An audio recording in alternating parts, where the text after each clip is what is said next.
19 सितंबर 2020 के the Hindu analysis में मैं प्रशांत मावानी आप सभी का बहुत बहुत हार्दिक रूप से स्वागत करता हूं। दिन की शुरुआत करना चाहूंगा ओशो के एक कोट के साथ। Life should not be taken as work but as play. जीवन को हमें एक खेल की तरह देखना चाहिए। इससे आप क्या समझते हैं? ओशो ने ऐसा क्यों कहा होगा? आप सोचिए इसके बारे में। इसी के साथ डियर फ्रेंड्स, आज सैटरडे है तो हमारे टेबल के ऊपर आर्टिकल्स की क्वांटिटी ज़्यादा नहीं है, लेकिन क्वालिटी वाइज आर्टिकल्स काफ़ी इंपॉर्टेंट हैं। सबसे पहला आर्टिकल कंटिन्यूटी इन चेंज, ये इंडिया और जापान के साथ जुड़ा हुआ है। रिफॉर्म फ्रिक्शन, ये एग्री बिल्स के साथ जुड़ा हुआ है। फिर यहाँ से आप स्क्रीन के ऊपर देख सकते हैं, नाम से ही पता चल जाता है, अफगान पीस पुश।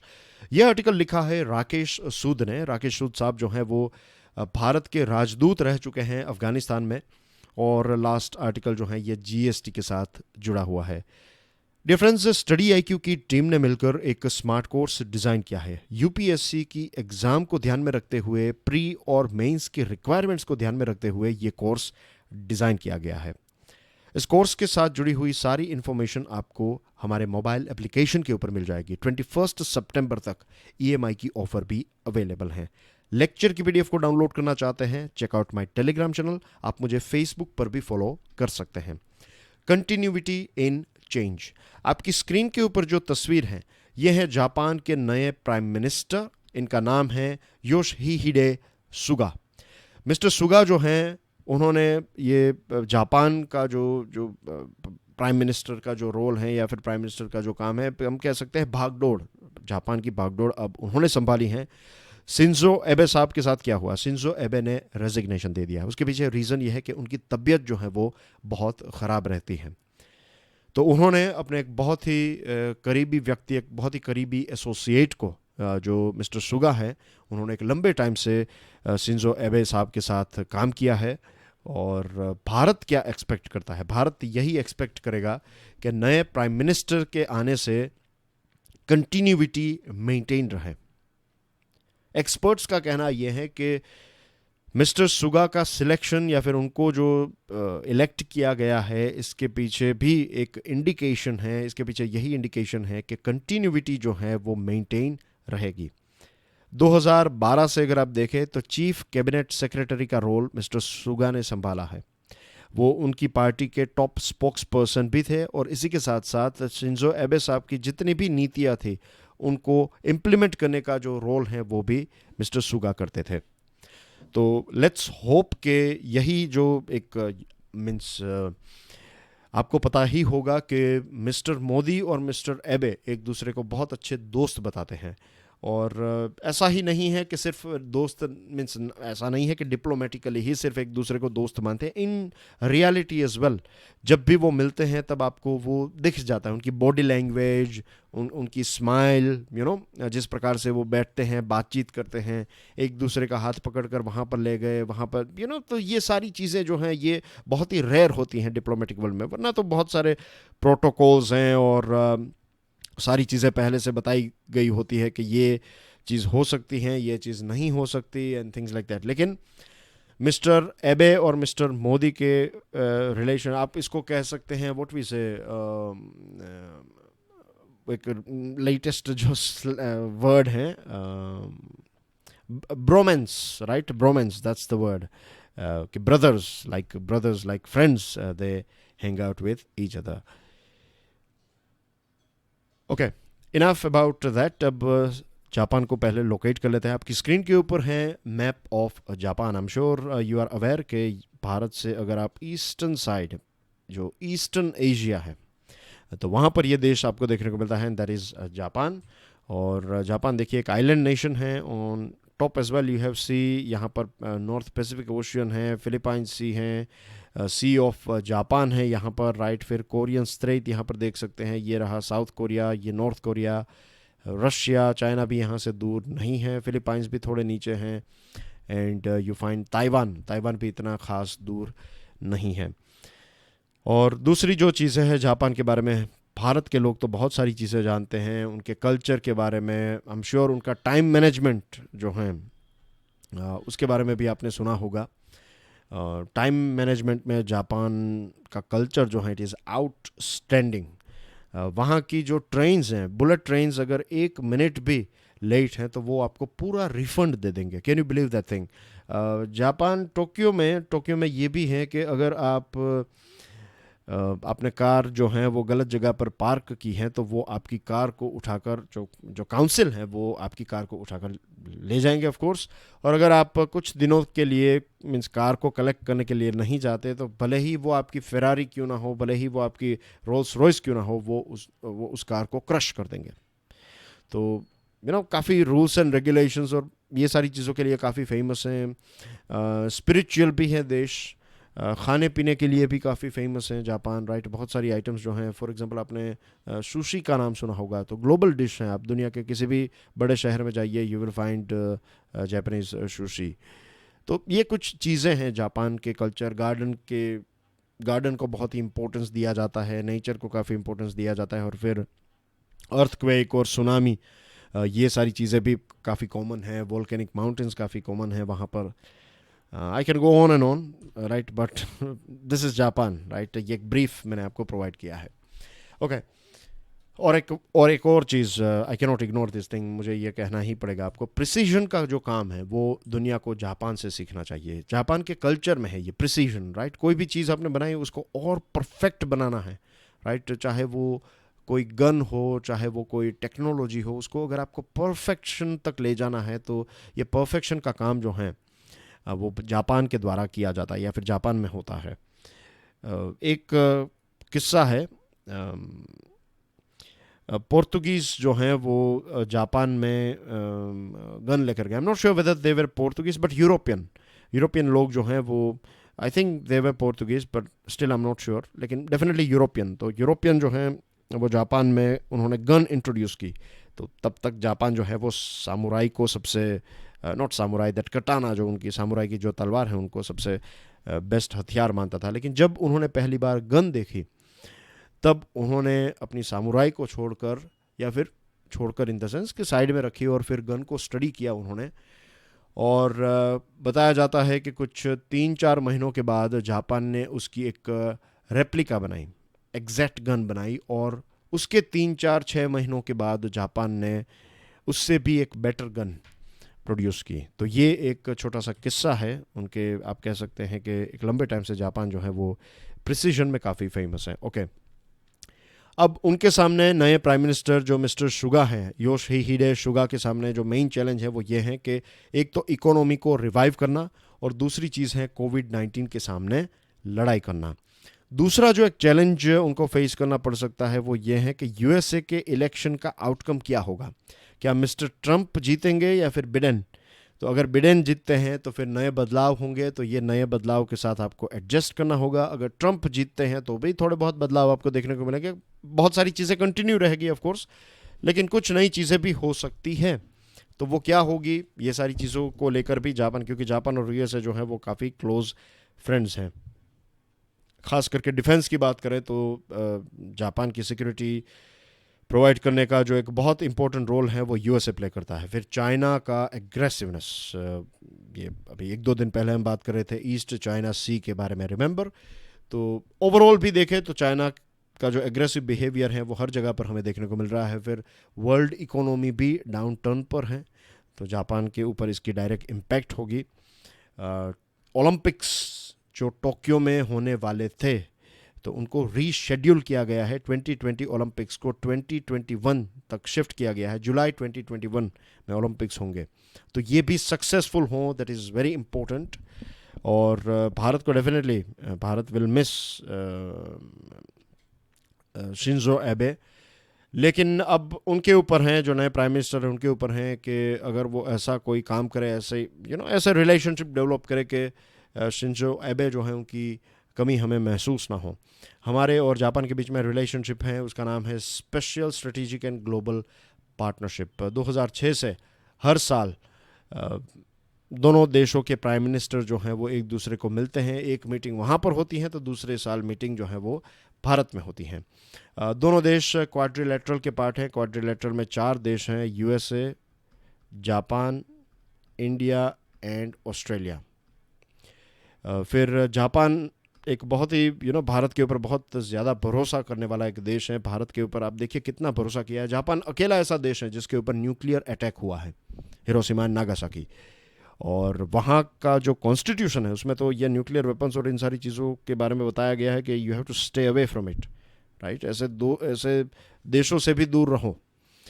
लेकिन जापान और इंडिया के बीच में सिविल न्यूक्लियर पार्टनरशिप साइन की गई। वहाँ की पार्लियामेंट ने ग्रीन सिग्नल दिया। आप सोचिए कि एक नॉन प्रोलिफरेशन ट्रीटी एक देश ने साइन नहीं की, हमारे देश ने साइन नहीं की है, और इस देश के साथ जापान अगर सिविल न्यूक्लियर पार्टनरशिप करता है तो आप सोचिए कि वो हमारे ऊपर कितना ज़्यादा भरोसा कर रहा है। नेक्स्ट मंथ जापान में एक मीटिंग होने वाली है। क्वाड देशों के जो फॉरेन मिनिस्टर्स हैं उनकी मीटिंग है, और इस मीटिंग में हमें पता चल जाएगा, पक्का पता चल जाएगा कि कंटिन्यूटी हमें देखने को मिलेगी या फिर नहीं।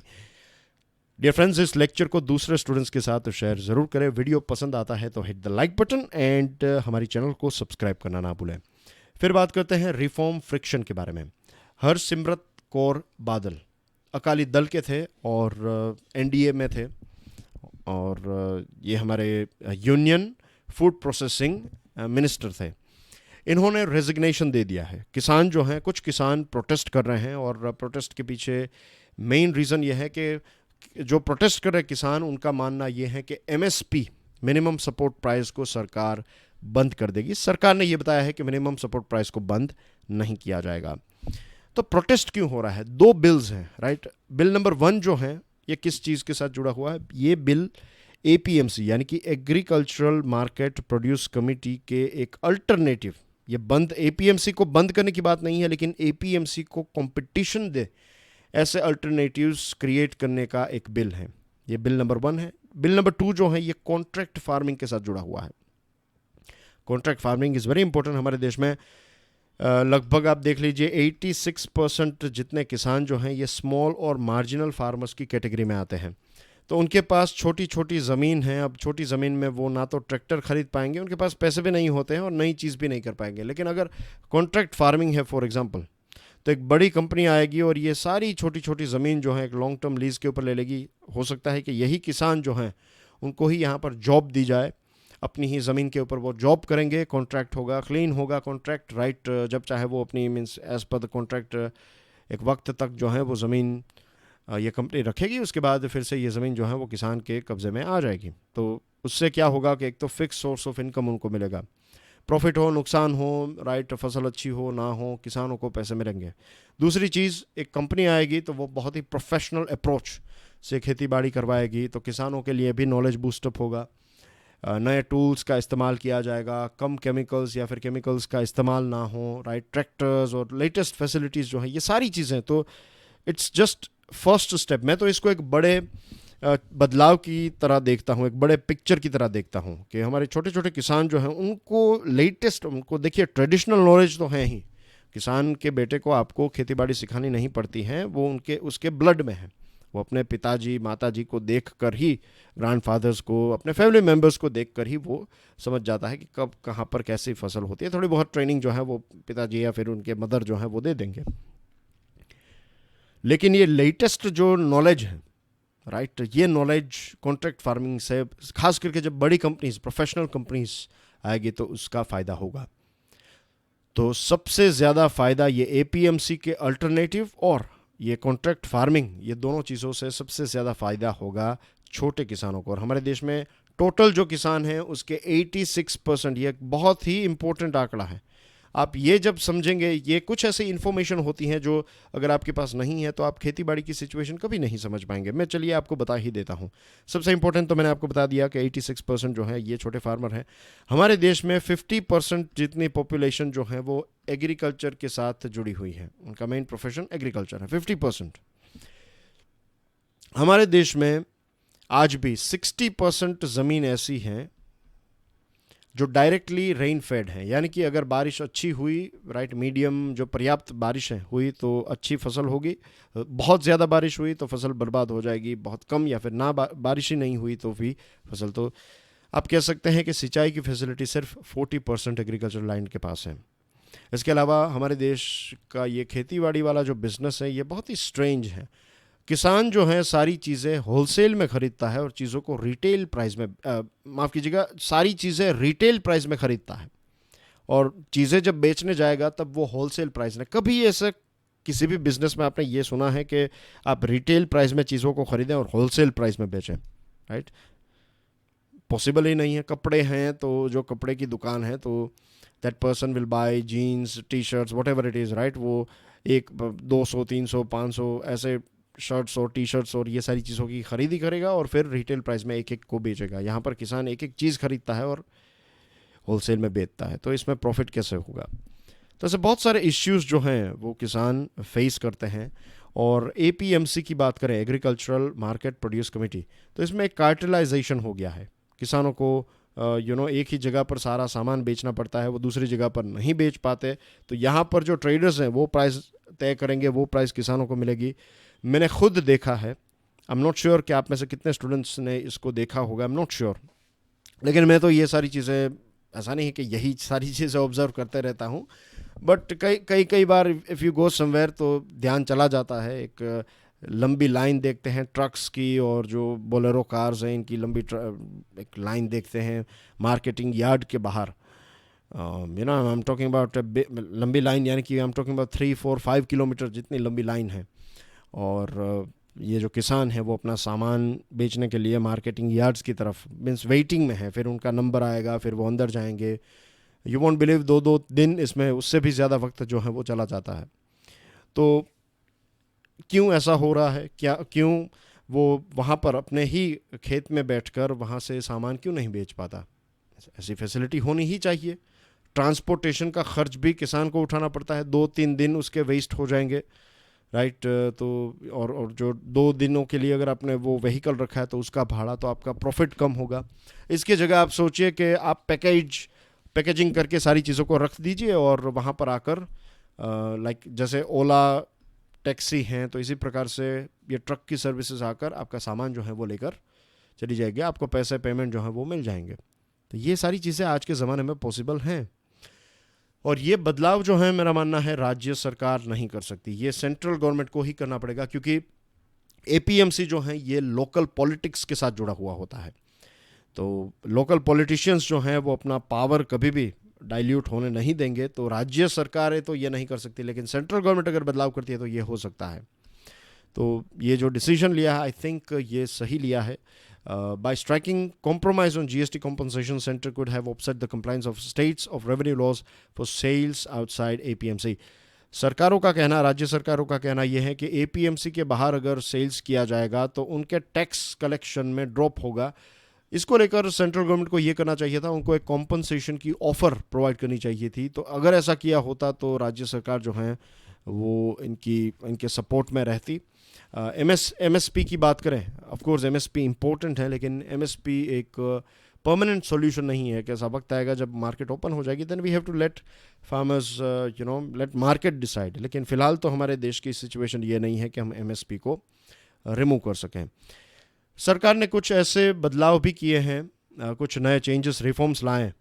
एसेंशियल कमोडिटीज़ एक्ट, खास करके ये लॉकडाउन के टाइम पर जो पैकेजेस रिलीज़ किया, तो एसेंशियल कमोडिटीज़ एक्ट को हटा दिया गया था, लेकिन अभी फिर से सरकार ने ऑनियन एक्सपोर्ट्स के ऊपर बैन लगा दिया है। तो जो आप कहते हैं मीन्स पॉलिसीज़ तो कोई भी अच्छी बना सकता है, लेकिन उसको प्रैक्टिकली इम्प्लीमेंट करना जो है that is the main thing. तो यहाँ पर ये क्लियर साइन है, यहाँ पर सरकार की बहुत बड़ी गलती है कि एसेंशियल कमोडिटीज़ एक्ट को आपने रिमूव कर दिया, लेकिन फिर ऑनियन एक्सपोर्ट्स के ऊपर आपने बैन लगा दिया। तो एक बहुत ही रॉन्ग मैसेज मार्केट में मिलता है, क्योंकि जब इंटरनेशनल मार्केट में ऑनियंस की शॉर्टेज है और भारत में ऑनियन का प्रोडक्शन अच्छा हुआ है, तो यही तो वक्त होता है जब किसान 2 पैसे कमा सकता है। इसी के साथ सरकार को किसानों को अच्छे रोड्स, राइट, दूसरी लॉजिस्टिक की फैसिलिटी, स्टोरेज की फैसिलिटी और रियल टाइम इंफॉर्मेशन, जिसमें वेदर रिपोर्ट्स हैं, प्राइस हैं, ये सारी चीज़ों की इंफॉर्मेशन प्रोवाइड करनी होगी, तब जाकर हमें बड़े बदलाव देखने को मिलेंगे। Another Afghan peace push and a role for India. Dear friends, I am sure आपको बहुत सारी चीज़ें अफगानिस्तान के बारे में पता है, तो यहाँ पर मुझे और ज़्यादा डीप जाने की आवश्यकता नहीं है। I am talking about regular students. अगर आज आपका पहला दिन है तो डोंट वरी, आपको चीज़ें वैसे भी समझ में आ जाएगी। And stay with me for few more weeks, few more months, और ये सारे टॉपिक्स जो हैं वो आपको आई am sure, I can guarantee कि आप इसमें एक अच्छी ग्रिप आपकी इसके ऊपर हो जाएगी, रीजनेबली अच्छी ग्रिप हो जाएगी, फिर आपकी मेहनत के ऊपर आधारित है। तो 12 सितंबर को इंट्रा अफगान टॉक्स हुए तालिबान और Afghan high council for national reconciliation, तो अफगानिस्तान गवर्नमेंट और तालिबान के बीच में दोहा यानी कि कतार में एक डिस्कशन हुई। 29 फरवरी को यूएसए और तालिबान के बीच में जो पीस डील हुई थी उसका यही एक पार्ट था कि आपके यानी कि तालिबान और अफगान गवर्नमेंट के बीच में डिस्कशन होगी। एक चीज़ यहाँ पर याद दिलाना चाहता हूँ, जो जेम्स मैटिस थे उनका एक कोट है, उन्होंने बताया था, the US doesn't lose wars, it loses interest. USA युद्ध नहीं हारता है, यूएसए का जो एक इंटरेस्ट है वो जब चला जाएगा तब वो वहाँ से निकल जाएगा। तो अफ़गानिस्तान में यूएसए का इंटरेस्ट जो है वो अब ख़त्म हो गया है। लगभग 19 साल हो गए 9/11 के अटैक के बाद यूएसए ने इन्वेड किया तालिबान और अलकायदा को ख़त्म करने के लिए। यूएसए अफ़गानिस्तान में गया और आज यूएसए जो है वो यहाँ से निकल रहा है, और तालिबान जो है वो 2001 में जो तालिबान था उससे कई ज़्यादा ताकतवर आज तालिबान है। ये प्लान जो है डिस्कशन का, ये 12 सितंबर को जो हुआ, तो ये 10 मार्च को होने वाला था, लेकिन बहुत सारे हर्डल्स, अभी कुछ दिनों पहले हम बात कर रहे थे, रिमेंबर के तालिबान जो है वो अटैक करते रहता है और इसकी वजह से फिर ये बातचीत नहीं हो पाई, ये डिस्कशन नहीं हो पाई, और फिर फाइनली 12 सितंबर को मीटिंग हुई। अब अफ़गानिस्तान को लेकर जो डिस्कशन हो रही है इसमें 3 इंपॉर्टेंट पार्टीज़ हैं, यूएसए, पाकिस्तान और तालिबान। आप में से कुछ लोगों के दिमाग में शायद ये आया होगा, तो चलो ठीक है, तालिबान है, पाकिस्तान है और यूएसए है, तो what about Afghanistan government, isn't it? Afghanistan government कहाँ पर है यहाँ पर? That is the main thing. USA इतनी जल्दी में है अफ़गानिस्तान से निकलने की, एक पता नहीं क्या जल्दी है यूएसए को, कि जो स्टेटमेंट्स आ रहे हैं उसमें आपको अफ़गानिस्तान गवर्नमेंट का नाम भी कुछ 12 टाइम्स जो मेंशन किया गया है। इस आर्टिकल में आप देखेंगे कि एक रिपोर्ट है, तो उस रिपोर्ट में ये चीज़ के बारे में मेंशन किया गया है, तो उसमें अफ़गान गवर्नमेंट का नाम नहीं है, यूएसए तालिबान, यूएसए पाकिस्तान, पाकिस्तान तालिबान, तो दिस इटसेल्फ इंडिकेट्स कि यहाँ पर गेम जो है वो कुछ अलग चल रही है। भारत ने हमेशा ये कहा है कि Afghan led, Afghan owned and Afghan controlled reconciliation होना चाहिए, कि सारी चीज़ें अफ़गानिस्तान डिसाइड करें, लेकिन यहाँ पर ये हो रहा है कि यूएस लेड है, यूएसए सारी चीज़ों को कर रहा है और तालिबान सारी चीज़ों को कंट्रोल कर रहा है, ऐसा नज़र आ रहा है। और अफ़गानिस्तान सरकार जो वहाँ के लोगों को रिप्रेजेंट करती हैं वो तो यहाँ पर पिक्चर में नज़र ही नहीं आ रही है। यूएसए के जो एम्बेसडर हैं खालिलज़ाद, तो उन्होंने 4 ऑब्जेक्टिव्स रखे थे। एक ऑब्जेक्टिव ये था कि सीज़ फायर हो, दूसरा ये कि एक इंट्रा अफ़गान डायलॉग हो लास्टिंग पीस के लिए, फिर तालिबान जो है वो टेररिस्ट ऑर्गेनाइजेशन जैसे कि अलकायदा और इन सारे ऑर्गेनाइजेशन के साथ अपने रिश्ते तोड़ देगी और यूएसए जो है वो अपने ट्रूप्स को विड्रॉ कर लेगा। ये नहीं हो रहा है। पॉइंट नंबर 2 नहीं चल रहा है। रिलेशनशिप आज भी तालिबान के अलकायदा और इन सारी चीज़ों, सिर्फ एक ही चीज़ हो रही है, दैट इज़ यूएसए अपने ट्रूप्स को धीरे धीरे विड्रॉ कर रहा है। Timelines were fixed for US drawdown by mid-June and for removal of Taliban from the UN Security Council sanctions list by end June। तो ये एक डेडलाइन तय की गई थी, लेकिन टाइम पर चीज़ें नहीं हो रही हैं, और अब तालिबान ने कुछ 1000 जितने अफ़गान सिक्योरिटी फोर्सेस के लोग अपने कैद में थे तो उनको रिहा कर दिया है। अफ़गानिस्तान की सरकार ने कुछ 5000 जितने तालिबान के लोगों को रिहा किया है, और इसमें से 400 जितना तो बहुत ही खूंखार थे। तो ये सारी चीज़ें जो हैं वो हो रही हैं अफ़गानिस्तान में, और वायलेंस ख़त्म होने का नाम नहीं ले रहा है। आप सोचिए, डॉक्टर अब्दुल्ला जो हैं, जो चेयरमैन ऑफ हाई काउंसिल, उन्होंने ये बताया कि सिंस फरवरी 2020 12,000 जितने अफ़गान लोगों की मृत्यु हुई है, 15,000 जितने लोग जो हैं वो इंजर्ड हुए हैं। एक हफ्ते में सिक्योरिटी फोर्सेस के ऊपर 80 जितने अटैक्स होते हैं। तो आप इसको अगर डिवाइड करें तो दिन के कुछ 11-12 अटैक्स, यानी कि हर 2 घंटे में अफ़गानिस्तान में एक अटैक जो है वो सिक्योरिटी फोर्सेस के ऊपर किया जाता है बाय तालिबान। तो कंटिन्यूस वायलेंस जो है वो यहाँ पर चल रहा है और यूएसए ये बता रहा है कि हम यहाँ से निकल जाएंगे। फिर दूसरी एक चीज़ जो है जो मेरी समझ के बाहर है, means I can not comprehend, I know the thing कि ये बड़ी गेम्स हैं एंड आई डू अंडरस्टैंड के अपने स्वार्थ के लिए या फिर whatever it is, right, I don't want to go into it, but कई बार यूएसए की कुछ चीज़ें ऐसी हैं जो एक बहुत ही नेगेटिव सिग्नल भेजते हैं। यूएसए तालिबान को अपना पार्टनर मानता है, आईएसआई को ख़त्म करने के लिए तालिबान ने रोल प्ले किया है, बट इन रियलिटी कुछ ऐसे एरियाज़ हैं जहाँ पर टेरर का काम जो है वो आईएस तालिबान के तहत करता है, उसका एक सबॉर्डिनेट बनकर आईसिस काम करता है। तो यू कैन सी हियर कि कितनी डर्टी गेम्स यहाँ पर चल रही हैं। और रियलिटी ये है कि 74% अफ़गानिस्तान की पॉपुलेशन जो है उसकी एज 30 से, तो एक बहुत ही यंग देश है, 30 से भी कम है, और वो चाहते हैं शांति, वो चाहते हैं तरक्की। अब भारत का जो विज़न है, भारत ये चाहता है कि अफ़गानिस्तान एक sovereign, independent, sovereign, united, stable, plural और डेमोक्रेटिक अफ़गानिस्तान बने। इसके लिए अफ़गानिस्तान के जो लोग ये चाहते हैं उनके साथ मिलकर और कुछ ऐसे लाइक माइंडेड देशों के साथ मिलकर इंडिया को आगे बढ़ना चाहिए। फिर बात करते हैं जीएसटी के बारे में। जीएसटी काउंसिल की मीटिंग जो है वो थोड़ी डिले की गई है, फर्स्ट वीक ऑफ अक्टूबर में मीटिंग होगी और सेंट्रल और स्टेट के बीच में काफ़ी तू में चल रही हैं।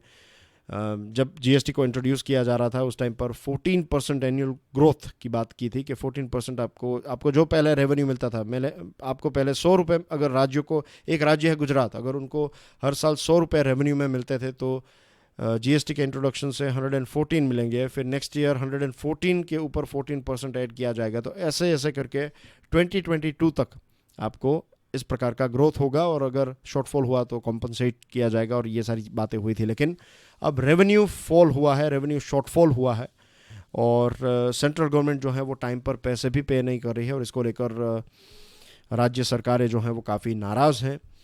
लास्ट जो जीएसटी काउंसिल की मीटिंग हुई उसमें सेंट्रल गवर्नमेंट ने 2 ऑप्शंस दिए थे।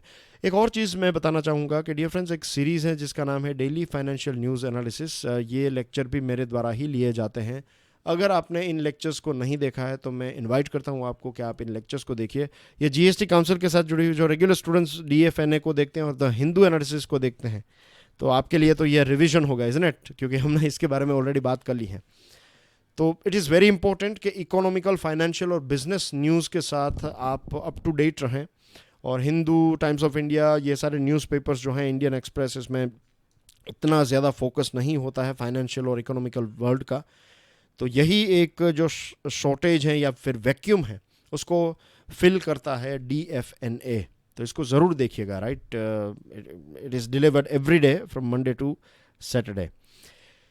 तो 2 ऑप्शंस रखे गए, 97,000 करोड़ रुपीज़ आप बोरो कीजिए या फिर 2.35 लाख करोड़ रुपीज़ बोरो कीजिए, और जो पेमेंट करना है ये अपने लोन लेनी है और इंटरेस्ट और ये सारी चीज़ें प्रिंसिपल पे करने का काम जो है वो कॉम्पनसेशन सेस से किया जाएगा। सरकार ने, सेंट्रल गवर्नमेंट ने ये भी बताया कि कॉम्पनसेशन सेस जो 2022 तक चलाया जाने वाला था तो उसको भी हम एक्सटेंड करेंगे।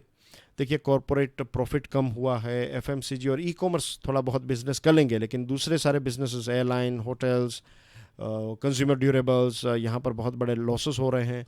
बहुत सारे लोगों की जॉब चली गई तो इनकम टैक्स कलेक्शन भी कम होगा, कॉरपोरेट टैक्स कलेक्शन कम होगा, GST के मीन्स ट्रांजैक्शंस कम होंगे तो GST का कलेक्शन कम होगा। फिर लग्जरी और सिन गुड्स, ऐसा टफ टाइम में लोग कम परचेज करेंगे तो फिर ओवरऑल जो कलेक्शन है टैक्स का वो भी कम होगा। तो बहुत सारी ऐसी चीज़ें हैं, बहुत सारे प्रॉब्लम्स हैं, और आंकड़े ये बताते हैं कि 2.35 लाख करोड़ रुपीज़ जो हैं वो पर्याप्त नहीं है। अगर राज्य सरकारें 2.35 लाख करोड़ रुपीज़ मार्केट में से बोरो करती है तो भी डेफिसिट जो है वो 4 लाख, जो खामी है वो और 4 लाख करोड़ रुपए की होगी। तो यहाँ पर यही सजेस्ट किया कि बेस्ट ऑप्शन है कि सेंट्रल गवर्नमेंट ही मार्केट में से पैसे बोरो कर लें और राज्य सरकारों में ये पैसों को बांट दें। कुछ न्यूज़ आइटम्स हैं डियर फ्रेंड्स, इनको ज़रूर देख लीजिएगा। ये वाली न्यूज़ आइटम काफ़ी इंपॉर्टेंट है, इसको भी पढ़ लीजिएगा। That's everything from my side. कल संडे है तो कल डिस्कशन नहीं होगी, कल ये लेक्चर्स नहीं आएंगे। Now I will directly meet you on Monday. Enjoy your studies. Jai Hind.